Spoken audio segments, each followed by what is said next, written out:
who write this history, keeping focus on book of Deuteronomy, therefore we call them Deuteronomists, they get this 12 judges. One is female, Deborah. Therefore, I kept on saying he. But Deborah is there, one of the very, very influential judge. And now these judges will either avert the threat posed by the neighboring kingdom, or amicably solve between two tribes, or solve the problem in the tribe. Therefore, the name is given judges, 12 of them. And these are from Judges 1 to 21. Again, there will be some appendices. And in this time, there was famine. And one family moved from Bethlehem. The husband's name is Elimelech, and the wife's name is Naomi. That will be the book of Ruth later. At this moment, we are now proceeding to the 13th judge, who is Samuel. And in Samuel's time, these people are asking. Now they have experience of the neighboring kingdoms. They are progressing, they are flourishing, they are well-to-do, they are better off. And they, according to their analysis, Israelites' analysis, may be true, may not be true. If I see one of you so very excellent, then I will analyze it. Because he is so systematic, because he is so disciplined, because he is so keeping up the diet. Okay, now these are my reasons, and I try to inculcate, imbibe in me. So Israelites also would like to imbibe. Samuel, give us a king. Give us a king. And Samuel has to consult the Lord because he is the spokesperson, and the Lord says, give them a king. So now you see there are two trains of thoughts. One trend of thought, kingship is the demand of the people. Another thought, kingship is the gift of the Lord of Israel.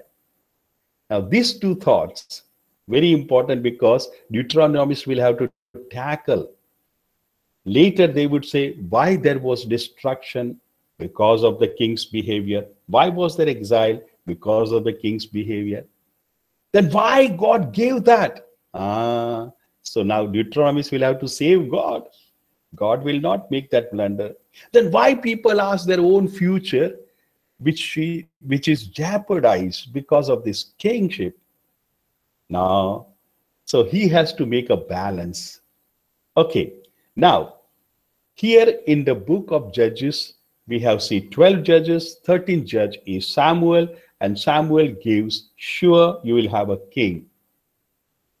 That king is Saul from the tribe of Benjamin. Now, my dear brothers and my dear sisters, one thing which is to be negotiated is Saul is asked to kill all the Amalekites. And the problem with Amalekites was 200 years old.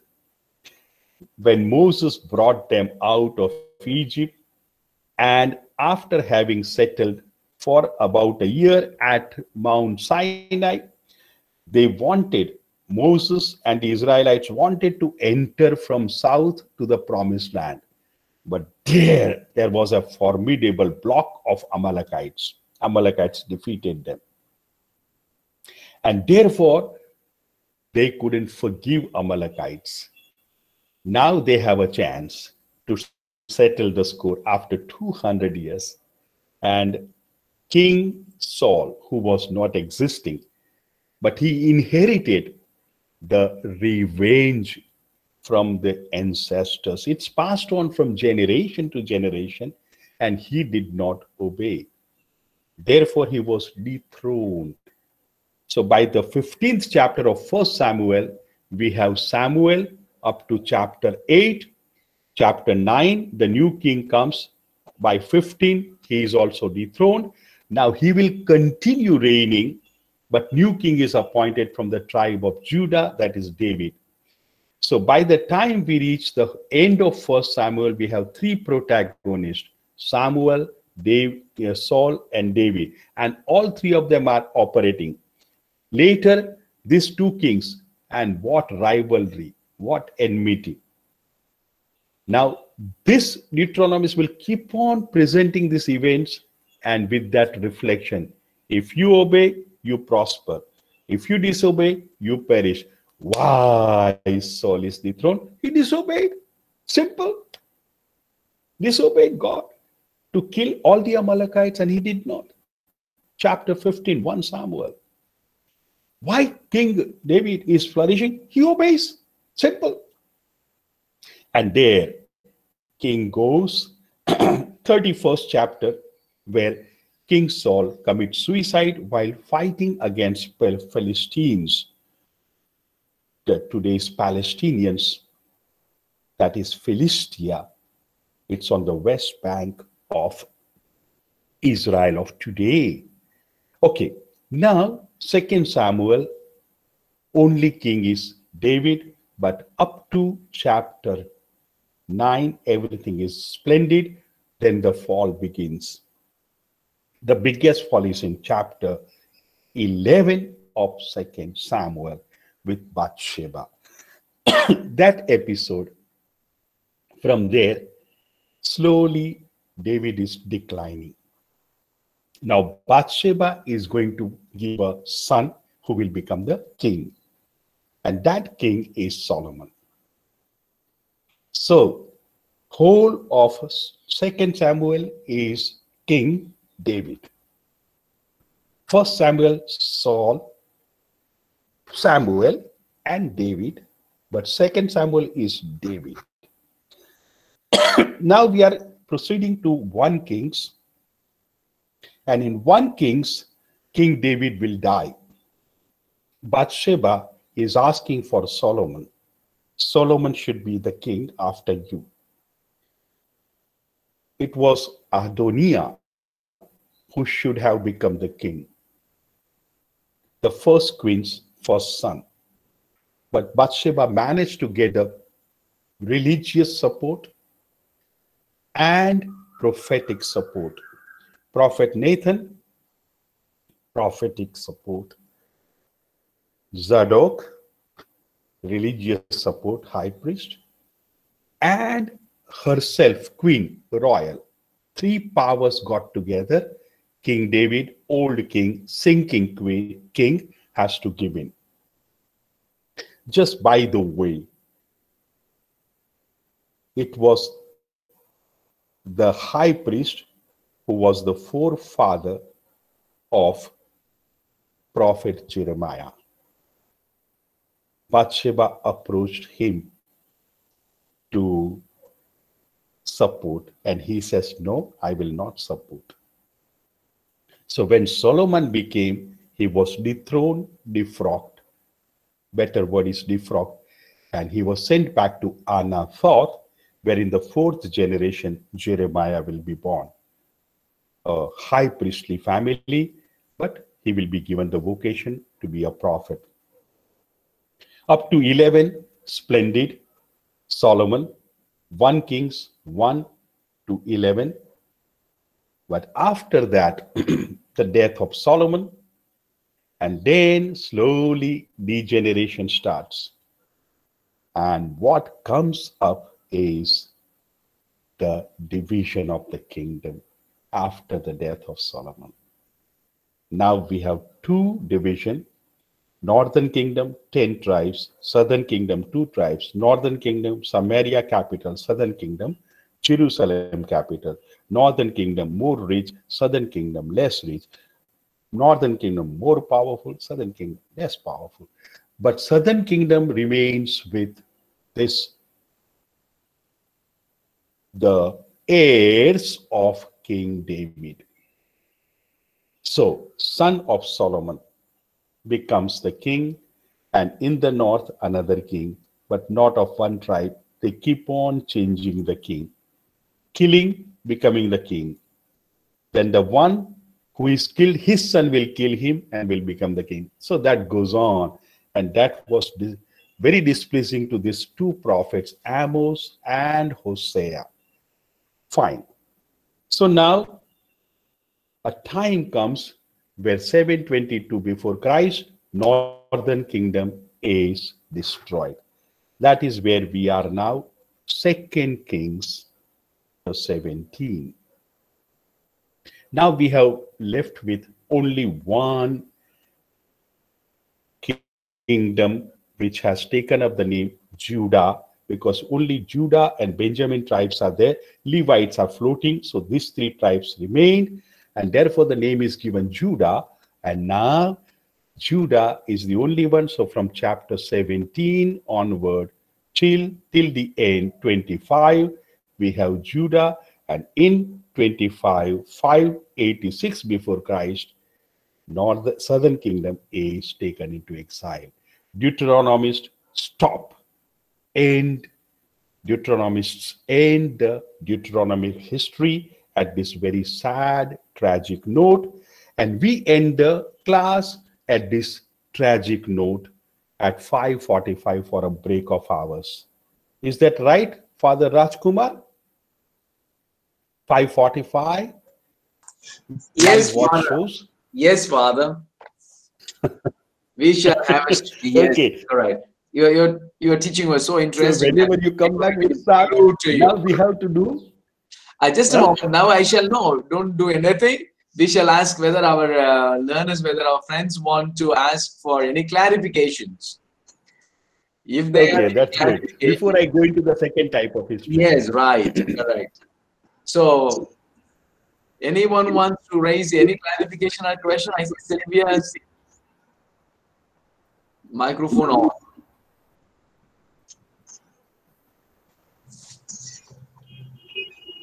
Any questions? Clarification needed?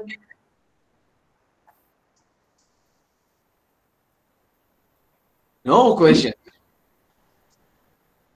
Can I say something, Father? Not exactly a question. Please go ahead. Father Jimmy, I just wanted to know when Solomon, okay, his mother is the chief, she is the main person who sees that her son gets the throne, and she falls back on the promise that was made by King David. But actually, the rightful claimant to the throne, as you said, is it was Adoniah. But the way the prophet actually, Prophet Nathan is the main mover of the whole scheme to, see that Solomon is good. So, rightly, if we judge through Christian values today, we would say that Solomon's hands were full of blood when he took the throne. Yeah. So this is Sylvia D'Souza. Am I right? Yes. Right. Who is asking? Yes. Yes. Okay. Okay. Now listen. You are heavily influenced by Jesus Christ. We are talking of prior to Jesus Christ, what happened and what is written. Therefore, I said New Testament we should not be touching. So you are such an influence. So since I am also influenced, I have terrible trouble in teaching Old Testament. Because, and second thing, my dear sister, second thing is, this is kings and politics. So in politics, everything is allowed. Everything is okay, but that is there, right? So you mean to say everything fair in love and war? That principle we apply, right, Father? We'll have to ask Jesus. We'll have to ask Jesus. If Jesus allows, then yes. And Jesus did not allow. Jesus did not allow, for sure. I'm teaching these days Gospel of Matthew. And I'm just admiring this man. I'm just admiring this Jesus of Nazareth. The way he's, oh my gosh, it's lovely. Yes. And this morning I was just teaching them, though it is Sunday, it's a special group, not to. So if you see in Matthew chapter 5, verse 21, he says, to your ancestors, means to the Israelites, it was told, that means the Old Testament, you shall not murder. But I say to you, New Testament, you Christians, Catholics, whoever is angry will have to give answer in the court. You shall not murder, because you will have to give answer. So what Jesus is equating is anger with murder. And he is asking, now this is my opinion, now you do. Whether you want to continue getting angry, and therefore Old Testament alone will not suffice for our spirituality. Though I am an Old Testament man, I heavily depend on New Testament. But there we become so much aware the worth of this New Testament and this Jesus, who is coming from that culture, who is full of revenge. And yet he is making something new, everything new. Thank you for this nice comment. Thank you. Yeah. Father Jimmy, can I just? Yes, Brenda. Go ahead. Yeah. No, I basically, building from what Sylvia is saying and my own, reflection is that God works in the most ugly and situations, and in the most, with our bankruptcy. Right. And of course, this Right, was a right. different period and era, but you see God working Right. through all of this also. Right. So and the Right, Jewish history, right, basically, through all that violence and Right. basically, one also sees the hand of God and revelation taking place, even despite all our limitations and weaknesses of Yes, human yes, history. yes. Thank you for enriching. Yeah. Oh my gosh. This is, if we Father- sit down together, we will be so much enriched. Yes. Yeah. Someone Father wants Rajkumar, can I say something? This is Maria Yeah. Kavita. Yeah. please go Hi. ahead. Yeah, so thank you for arranging these classes, especially the Old Testament. I was always scared to go into the theology aspect of it, but then now that I'm, attending these sessions, Father Jimmy, especially even from your from your last class, Father Jimmy, I've been following Jesus as a person who walked the face of the earth with enemies always watching him, So that revelation is like, for me, mind-blowing. Imagine walking anywhere you walk, you have somebody, the Pharisees, scribes watching you. And knowing the culture of the Israelites from the history is really, really helping me understand that whole setting. I'm just interrupting you just to see, when he would have said to this Israelites, his audience is Israel, if someone slaps you on your right cheek, you know what the crowd must have said? Then slap him too. Exactly. Yeah. And he will say, no. Right. Show him the other. Then they would have got up and went away. What type of preacher and teacher you are? Yes, And exactly. I'm sure he would have disappointed many. And therefore, John 6:60 to 69, he is asking the 12, are you not making a mistake to still keeping on following me? Go away. And they will say, where shall we go? Because you have the truth. The others are right. He has 2 eyes, he has no eyes, he has 1 eye. They are right, but they don't have truth. You are the only one, my Lord Jesus. You have truth. Okay. Very good. Right. Huh? Father, Thank you, Father. Peter. Good. Thank you, Maria Kavita. Hi, Father. Could I ask a question? This is Peter. Yes, Peter. Please go ahead, Peter. Father, in the Old Testament, we see that God is speaking to the people of Israel, but there are a lot of people outside Israel. Right. Then why isn't God reaching out to them Exactly. until we see Jesus comes, and then he tries to bring in the Samaritans and the Gentiles? But so the people, it seems they've been What a abandoned for a wonderful very long question. time. Wonderful question. God chose Jonah, and Jonah outrightly cheated God. And this is only one person is depicted in the Bible. God must have chosen many others, but they don't cooperate. Then let me tell you, our God is not an imposer, is a proposer. He just proposes, Jonah, go to Nineveh. And you know what Jonah did? Now, this is only one example is put in the Bible. There will be many more Jonahs. And surely people, Moses confronted the king of Egypt. Yeah, but this Bible is not containing all those stories because it's a limited pages they had. Now also, when I ask the student, if you write more than 3 pages, your marks will be cut. So fellow will finish in 2.5. And then he will come and tell me, Jimmy, I couldn't put whatever I wanted to. Now, this is what happens. All these biblical authors, if we make them get up from their graves and ask them, oh, we couldn't put all these things, we were inspired, but then we had limited parchment paper, papyrus. Huh? So good question.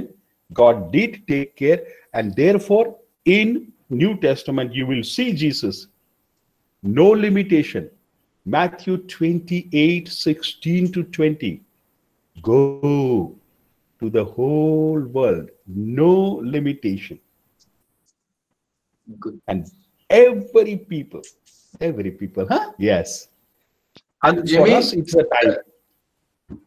Yeah, there are 2 more questions on the chat by Andrew. Andrew is asking a question. Andrew, would you like to read that question quickly? Briefly ask that question. It is a nice question. And also Jeffrey next. Yes, I would like to raise a small question. Can you hear me? Yes, Andrew, Yes. go ahead. See, Father has just I'm quoted hearing. St. Matthew's Gospel, where Jesus says, invites us not to be angry against our brothers.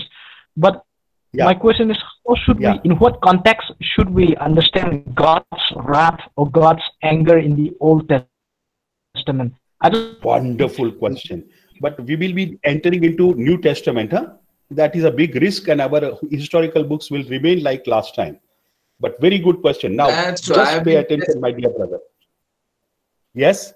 Yeah. Father, quickly, briefly say that, and then let's stay with the historical books more. Okay. Very fast, I'll Quickly say. answer.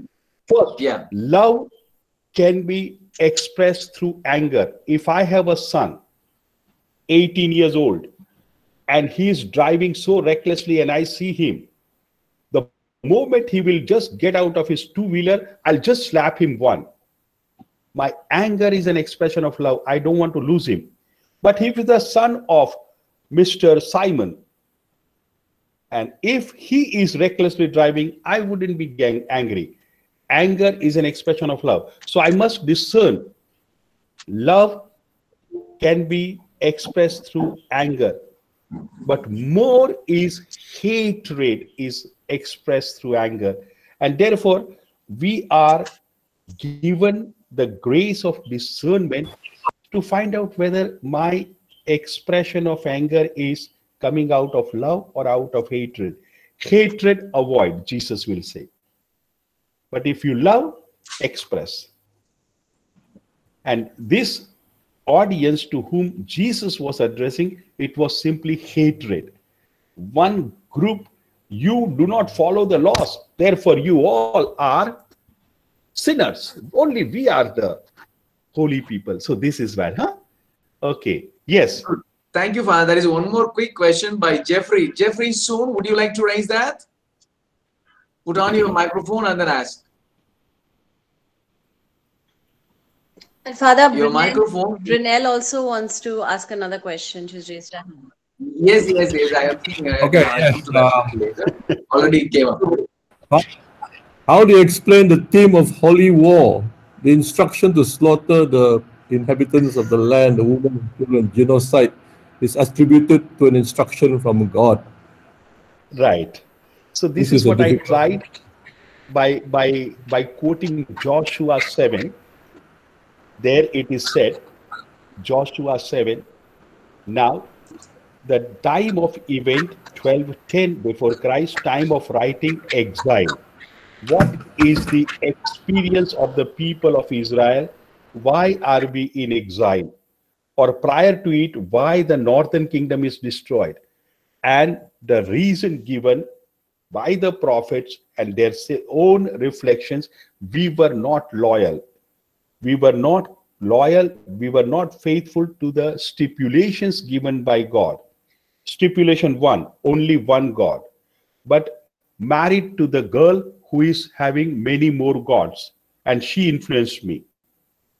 I am living with the people, intermingling, and therefore, now this was the meaning. This was the meaning that when you cut off, then you might be able to remain loyal. So it is not physical, that holy war. Therefore, it is called holy war. But literal meaning is war is war. So some authors whom I was reading, they were saying that in fact, in Joshua's time, he was negotiating, he was entering into covenant with all these people, and he was peacefully settling the people, but instructing them fully. And that's how 23, 24, Joshua, last 2 chapters. And he says, I cannot decide for you, but I will say, I will remain loyal to the God of Israel. You decide, but I and my family. So what is the meaning is that holy war. Can you avoid this? That makes you disloyal, unfaithful to God. This is how the authors and I tend to join them to interpret. But then people may take the literal meaning and then they just really literally kill, which was not intended by God, but in the name of God. And therefore, we require correct interpretation, and Holy Mother, the Church, does not give the power to interpret the text to each one. You have to have a precise exegete. Very good. Yeah. Thank you, Father. And Brynel, you want to ask a question quickly? Brynel? Yeah, I just want to share this brief reflection, because this issue about the violence in the Old Testament, is always a subject that emerges, very frequently when we're studying scripture. Quickly, please. So I just want to say, this in the Hebrew scriptures, we read about people who found God in the seemingly secular and mundane. By including ordinary life, the Hebrew scriptures include what most of us would call the problem, the negative, the accidental, the sinful, as the precise arena for divine revelation. There are no perfectly moral people in ancient scriptures. Even Abraham drove Hagar, his second wife, into the desert with their son Ishmael, which was not ethical even by the standards of his time. The Jewish people, contrary to what might be expected, chose to present their arrogant and evil kings as part of their holy scriptures. They include stories and prophecies, that do not tell people how wonderful they are, but rather how complex and human they are. And this is where we see God's revelation. Good, Brynel. Thank you. That's a good reflection. Thanks for the compliment. Yes. Okay. And that is where you are saving me. In Maccabees books, I was about to give reflection on violence, but since you have given, I will not, because when you started speaking, I said you are taking up what I wanted to give. That was I was giving it. No. Yes, Father, please continue now. Please, Father, you go ahead. Now you can take So off. now let us see. Yes, you Father Rajkumar, it will end at 6:45. 6:45. We will have last. You will end by 6:40. Then 5 to 7 minutes of questions. Okay. So you know what I will see now. I will run over these 3, because if we don't have a chance, I don't want to let you go just without completing this program. Father, so 16 books we have to. I just want to share with you here. Don't be in a hurry. You go on your own pace, covering everything so that people learn. If needed, we can always follow it up. Maybe later next year, sometime we will always follow it up. So therefore, don't. Okay. See, if there is a chance, then I will go peacefully now. Go peacefully. Because this I had covered last time. Yes. Okay, Father. Then see, as you are very good planner. See, I met you for the first time on 20th September, 20 September. Today is 2 November. So after 2 months, and before that, Father Rajkumar already intimidated that, okay, we can be this. Fine. In that, then see, Father Rajkumar, if there is a chance, then I will go at a systematic way, huh? Oh, then we'll see for the future. Very good. Now let us go to the second type of history available in the Bible. It's called chronicle history. Let us go first. Why the need of this chronicle history? If someone reads Deuteronomistic history, and as I ended prior to the break, and none of you took a break, I appreciate you. Thank you. In that, I said that tragic end of the Deuteronomistic history. So the last word you will read is the temple of Jerusalem was destroyed. The palace was burned. The walls of Jerusalem were broken down, and 5% Jerusalemites were taken into exile. So out of every 100 people, 20%, I made a mistake, huh? Forgive me. 20%, 20 people were taken, 80 were left. 80 were so poor from intellectual perspective, from economic perspective, they are not able to manage. Now, this is the situation of Jerusalem. All intellectuals are taken into exile, and intellectuals were considered these three groups: royals, only one will be king. The relatives of kings are called royals. They were considered to be intellectuals. The second group is priests. It was hereditary. And third group was prophets. There was some, it was like a vocation, but there was some professional prophets also. So these three groups were taken into exile, and in that Ezekiel was taken as a priest, but then he was given a vocation as a prophet. Isaiah, second Isaiah was taken. Very good. Now, such a sad scenario. Therefore, the chronicler, the historian, is writing the same history from another perspective. Now, this is the beauty, that Deuteronomist and chronicler, these two can complement. And I, as a student, I am now getting a very complemented version of the history of Israel. So what does this chronicler do?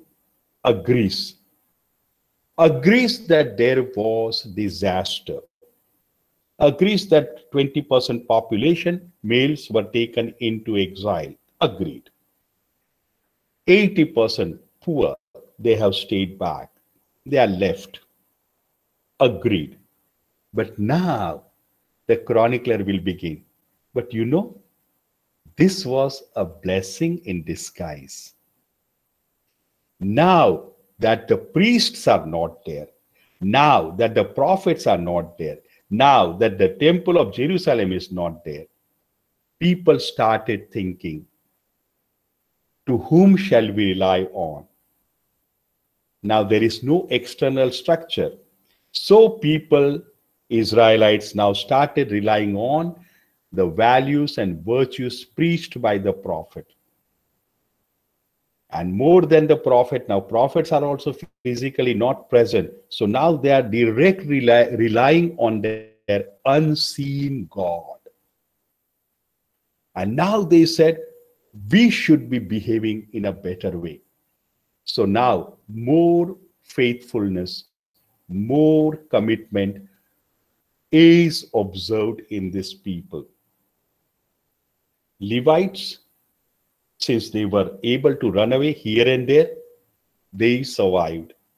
Now Levites continued in the place where the temple stood. To the rituals may not be exactly the sacrifices because they are not ordained. All the Levites are not priests, but all priests were Levites, because Aaron was a Levite Moses was a Levite. Moses' generation did not become priest, only Aaron's. And therefore, all Levites are not priests, but all priests are Levites. But they continued the worship, they continue the sacrifice in a different way. So now people have become very, very conscious of God, who was taken for granted, has become very, very powerful, and God's presence is felt. So what happens now? Let us understand what chronicler is going to do. He has to give some sort of encouragement, inspiration, some sort of boosting in this dark time. And if he has the pen in his hand, I'm saying his because majority of them were males, Levites, who are writers. If the pen is in his hand, you know this famous maxim, pen is mightier than sword. And therefore now chronicler history is being written. Where does he begin? Begins from Adam and writes 9 chapters as a prelude to the coming of King David. So from Adam, how the humanity was waiting for King David. Now this is his way of presenting, chronicler way. Deuteronomist way is very different. He was evaluating every king, evaluating every event. So here we have chronicler saying, from the time of Adam, the humanity has come into existence, waiting and preparing the self for the coming of David. And therefore we have chapter 9, we have Saul, and the tragic end of Saul is mentioned. But the chronicler's focus is on David. After David is over, on Solomon. After Solomon, the chronicler is very much disappointed from the kings of Judah. Chronicler does not write anything about the kings of northern kingdom, only kings of Judah.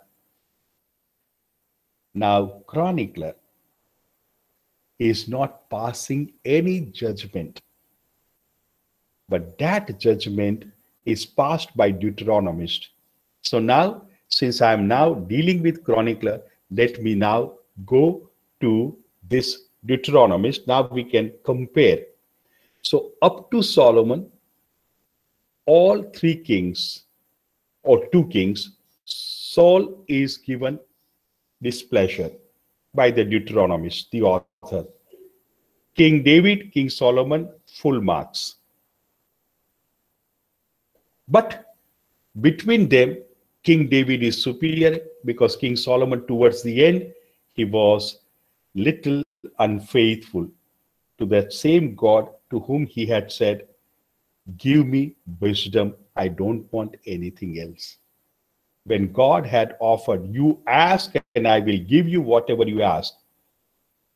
1 Kings chapter 3. And he says, give me only wisdom to govern your people that you have entrusted. And the Lord was so pleased. And he gave that famous judgment between 2 quarreling mothers for a live son. You know that. So now, after Solomon, these kings who are coming of Judah, Deuteronomist does write about the kings of northern kingdom, but he has no appreciation for any of them.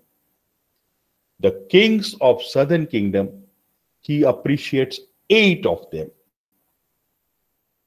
Out of 8, 6 reluctantly, with some reservations, but 2 without any reservation.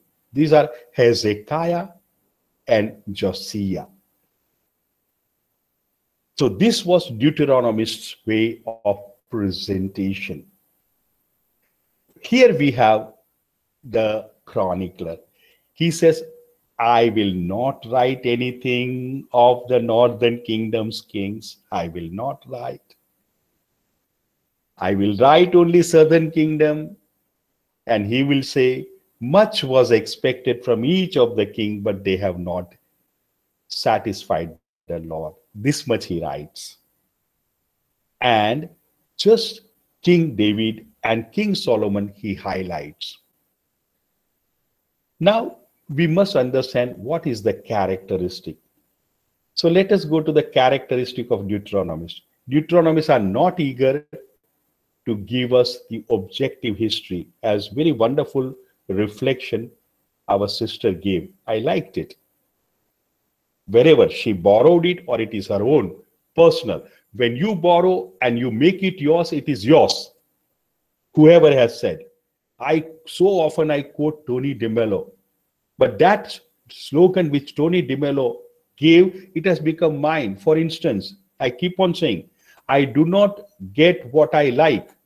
Therefore, I like what I get. I like banana, but I don't get. So, I like what I get. What? Only air. And I like. So, that is where some slogans, now it is mine.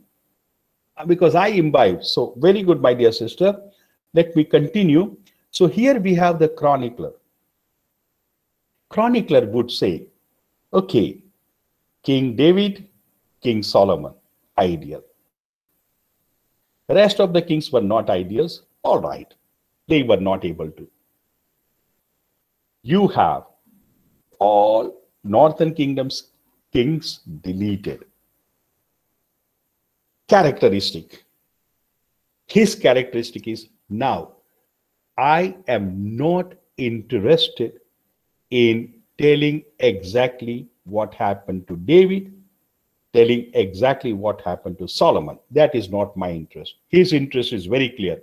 My interest is this 80% of the people who are low, who are downcast, who are mesmerized, who are that disoriented. Can I fill them with enthusiasm? Because here, when they read Deuteronomist, because Chronicler is written very, very later compared to Deuteronomy. Deuteronomistic history is somewhere in the exilic period. And therefore, those who are reading, they are, my God, they are disappointed. Now, Chronicler said, my only intention is to fill them with enthusiasm. And therefore, it's like an art. So I have 7 colors, but 1 or 2 colors will be frightening to the one who is going to see my picture. So I will not use those 2 colors. I will not use one red color. My audience, whoever is going to see my picture will not like. So I will not use it. I'm not telling a lie. Now, one color that person would like so much that that person will keep on looking my picture. Then I will extra use it. My dear brothers, my dear sisters, this is an art of writing. If you want your reader to keep the book in his or her hand, write to her or his taste. You have not to tell a lie, but present to her taste or his taste. And this is what Chronicler is doing.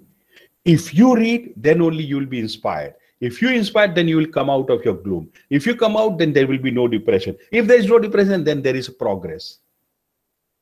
And he is fully aware of the prophecies of the prophets. I will bring you back, Ezekiel has said. You think you are the dead bones? You are not dead body, dead bones. Ezekiel 37. I will bring you out. Now, Chronicle is so very optimist and therefore presents the history. Look at David, look at Solomon, how faithful they were to the Lord. So you will never find the episode of Bathsheba in chronicler history. No. You will not find the Solomon going to the temple along with his foreign wives. No. It's not using that red color. Why? That red color will make my spectator avoid my looking at my picture. Now I am defeating the purpose. I want him to look at. So avoid is not telling a lie. Arrange it in such a way that it becomes some readable or attractive. Okay. Now, having said the characteristic, Deuteronomist characteristic, evaluation. If you obey, you prosper. If you disobey, you perish. This chronicler does not come up with any theology. He just wants to bring the people depressed, disappointed, down, up. And he says this is the time of grace, blessing in disguise. Now, having said this much, let us now go to see these events that have happened. We have seen it, but just for the sake of completion, events first 722 before Christ, northern kingdom is destroyed. Therefore, he will not touch northern kingdom at all. Southern kingdom has gone into exile, but not the whole of it, only 20%. 20% of the population, and they are priests, prophets, and the royals. But 80% is here. Therefore, there is still life. So, having this in mind, he writes the history of Israel from a very positive perspective. Famous example. Glass, water inside. Two perspective. So, Mr. Vincent will say, glass is half full. Mr. D'Souza will say, glass is half empty. Both are right. But Vincent's perspective will be appealing to me. Glass is half full. Chronicler is taking that perspective. Yes, we are in exile, but that is a time of grace. And how he is going to depict? He says, the generation later, now later generation, because all these things is over, he is writing in 350 to 250 before Christ. 350 to 250 before Christ, the poor people have come back after exile, and they have not all of them have come. Those who have come, they are settled down, but they have become lax in relationship with God. Now, as if he is writing to the people 80%, because that was the time of the event, but he is addressing to his audience of 350 to 250 before Christ, who have become totally lax. What was the situation? So let us now go to the purpose. He has 4 purposes to write this history. Purpose number 1. Now, for this purpose, we have to go to the background. So background is this. While people, prophets, priests, royals were in exile, the worship, the religion, the sacrifices kept going because of these Levites who were from Israel originally, or who were from Judah. So they were never in the temple either as musician or door keepers or order keepers. No, they were out. They were in the villages, in the shrines which Josiah closed down. Now these people became a helping hand. Now what happened when exile is over and people, the 3 groups, priests, prophets, and royals, when they came back, the priests made a big claim. We are the priests.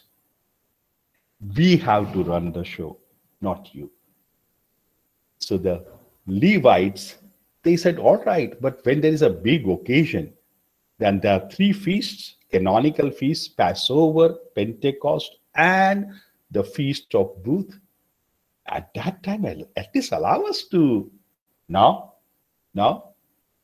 So 350 to 250 before Christ, after exile, before the coming of Jesus Christ, what was the scenario? Clerical rivalry. What a rivalry. Aha. So, time of event is gone into exile. Circumstances of the event is 80% disappointed, depressed. Writing as if writing to them, but addressing to these people now. And chronicler is requesting to this priests, look into your Levites, your brothers. You know how faithful they were when David was put on the throne. The day of his enthronement, how many Levites came from Israel? You know, when Hezekiah's time, how many Levites were here? They are really brothers of ours. Please stop this rivalry and accept them as their brothers. So the first purpose, I just read it. First purpose of the chronicler is to plead against the narrow-minded attitude of the priests. This was 350 to 250 before Christ. But writing chronicler, writing chronicler. And he is going to, because we are going to have these 2 books immediately coming up, Ezra and Nehemiah. And we will see them in detail. So here we have, first, please come out of your narrow-mindedness. It's a hereditary. But these people have served and they have done a wonderful job in your absence. Had they not been there, this would not have happened. So be grateful, appreciate them, and then give them a chance. So this is how he is pleading. So when you read, suppose you read the text, keep this at the back of the mind, because this is the intention of the author. Addressing to this 80%, you feel so. But there is, see, all the authors have their own intentions. Huh? They will try to kill 2 birds with 1 stone. There are some authors, they'll try to kill 5, 7 birds with 1 stone. Yes, they are very intelligent authors.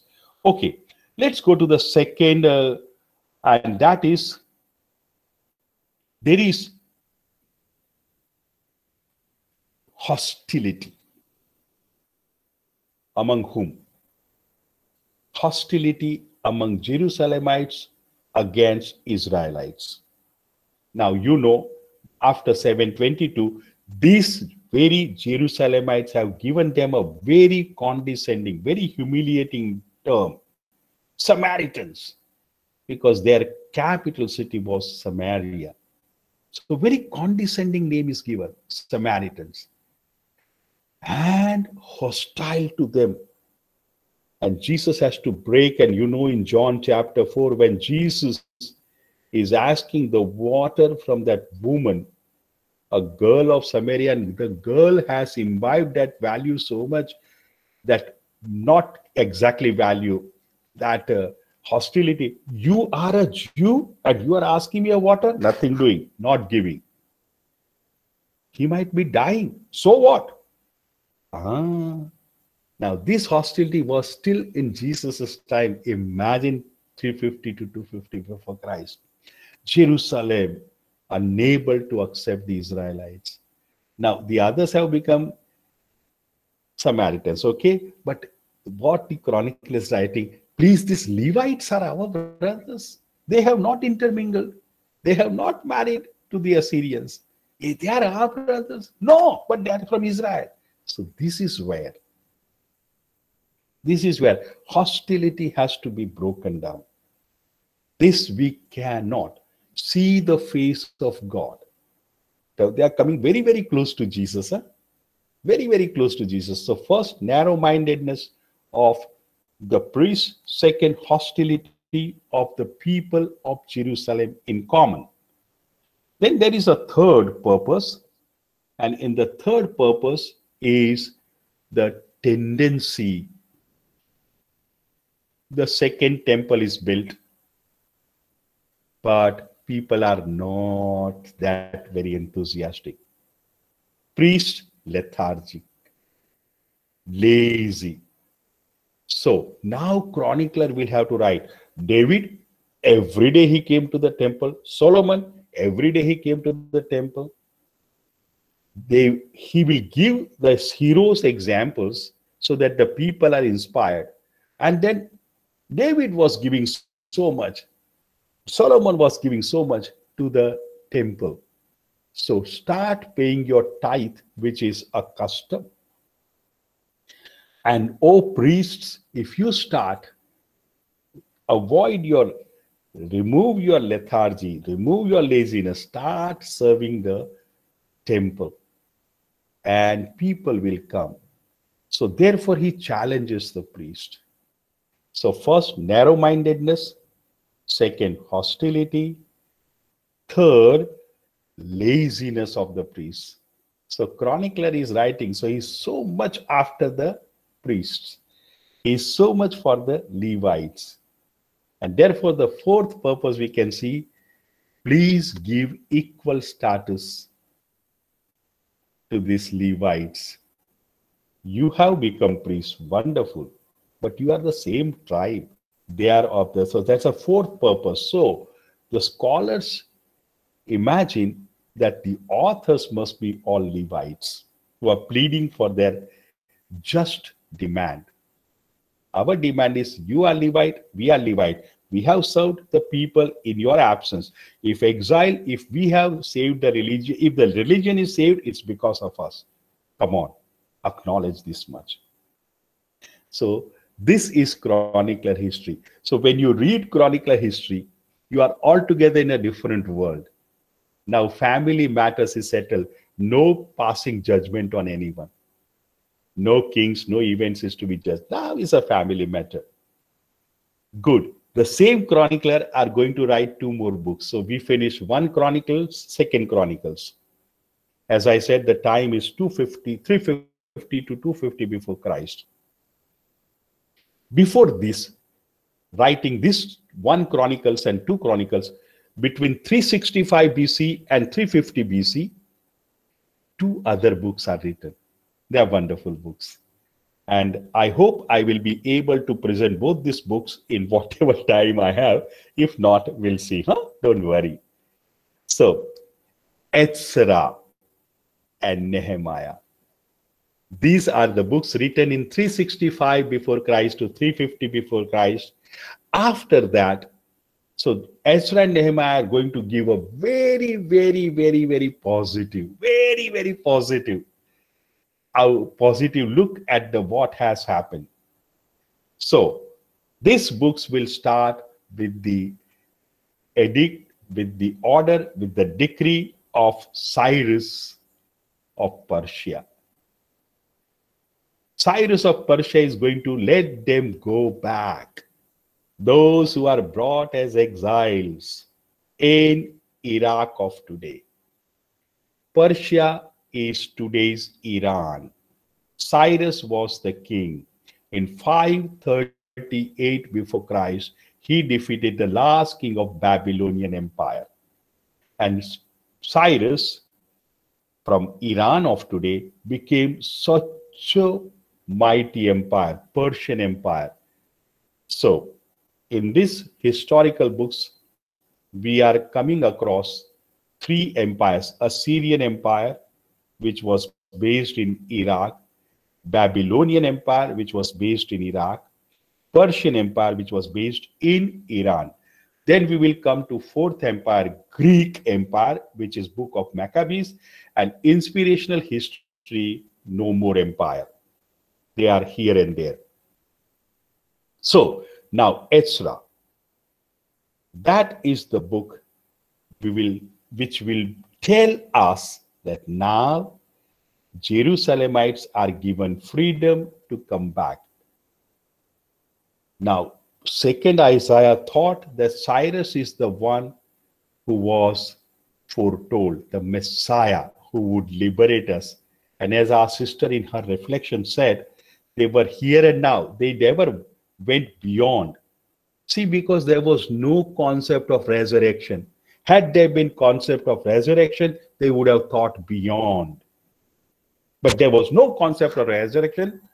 The first explicit concept, athanasia, Greek word, resurrection, athanasia, thanatos, death, athanasia, death, death is out, athanasia. That word first time is used in Book of Wisdom, which was written in 30 before Christ, very, very close to Jesus Christ. And therefore, when you don't have the vision beyond, if I don't know that there is Goa, city named Goa, I know the last one is Mumbai. I will never have any further understanding because my concept is up to Mumbai only. So here we are. These people are this mundane. You use that word, my dear sister, because they were frog in the well. They were having never broader outlook that this world is a journey. And that journey does not stop. We just get transferred. So having said this, here our chronicler is writing. They are given freedom. They come back. And what happens? This Cyrus is appointing these three persons. One is Zerubbabel, a royal. He has to rebuild the temple because temple was built by royal Solomon.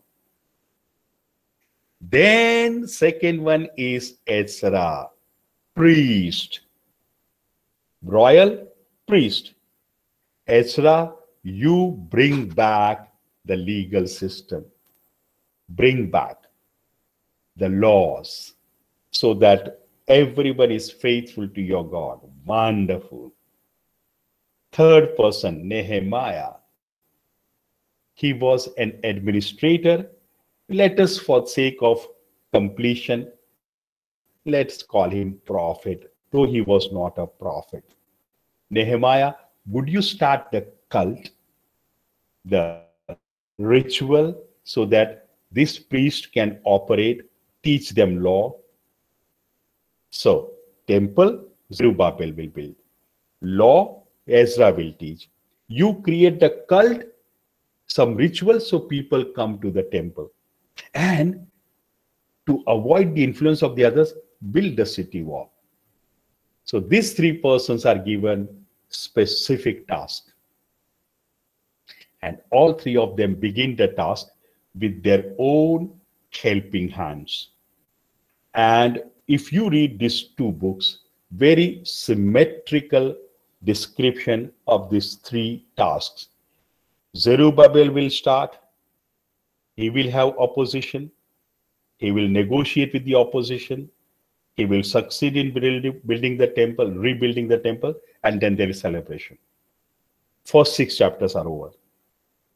Then Ezra, he will begin the task of instituting the law. There will be opposition. He will bring amendments. He will just admonish them. People will accept.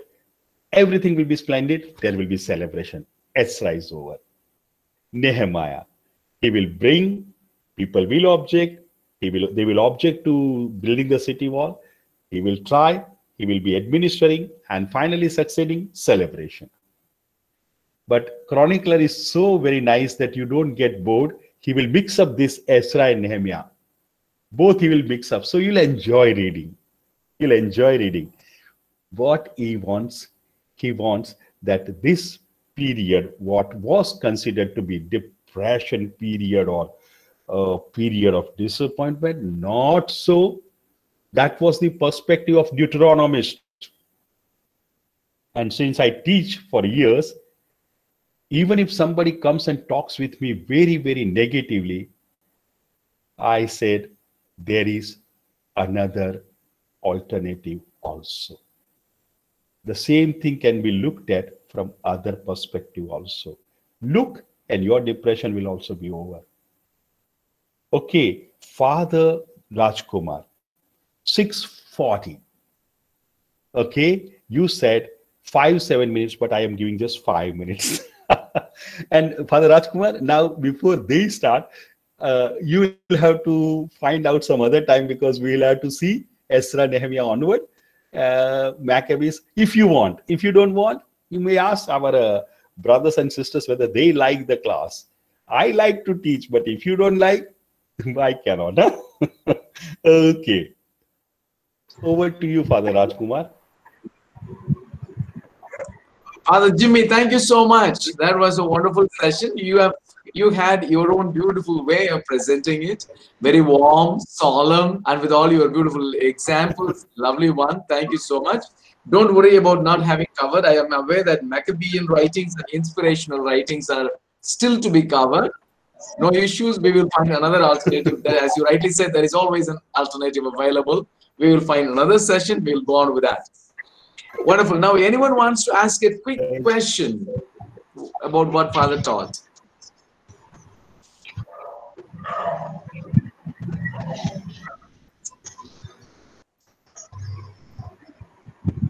Any quick question? Clarification needed? I can hear. Yeah, there is some Yesu. Father Rajkumar, Yes. Yesu Nathan is trying to ask something. I think Yesu Nathan is trying to ask something. Please go ahead.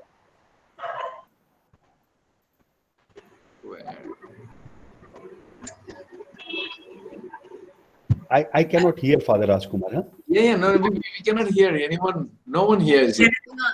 I think he's just unmuted his mic. Father is not asking a question. Ah, okay. Okay, but I'm saying the green signal, like you, Sylvia. Yeah, Sylvia Father, D'Souza, like you, I'm seeing the green signal. Father, I would like to ask you one question. You said that the concept of resurrection in the OT is specifically mentioned first time in the book of Wisdom, Athanasia. But Yes. Father, but the idea of resurrection is also presented in the book of Maccabees, no? 2 Maccabees. Yes, what a wonderful person you are. Only that word Athanasia is not there. That's the only problem. Okay, But the so concept I is am a presented. Gujarati. I'm a Gujarati, so you have rice put in front of me, but you have not put khichdi. So your rice I will tolerate, but my khichdi is not there. And scholars are very choosy and picky. They will try to find that word. If it is not appearing, concept may be there. No, Sylvia, so you are right. We are going to come to that. That is 2 Maccabees chapter 12 verses 43 to 45. You are referring to, huh? Yes, wonderful. We will be coming to that. Huh?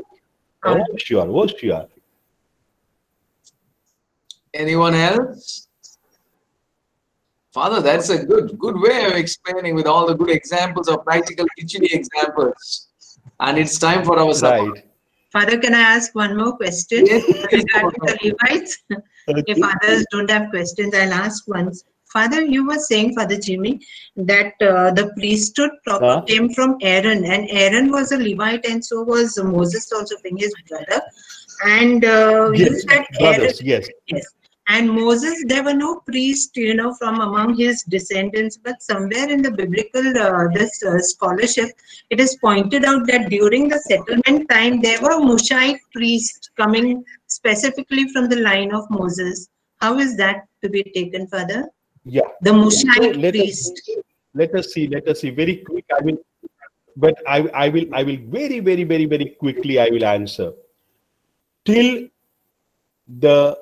we are in Exodus 28 when Lord is asking Moses to ordain Aaron. Correct. Prior to that, head of the family performed priestly function.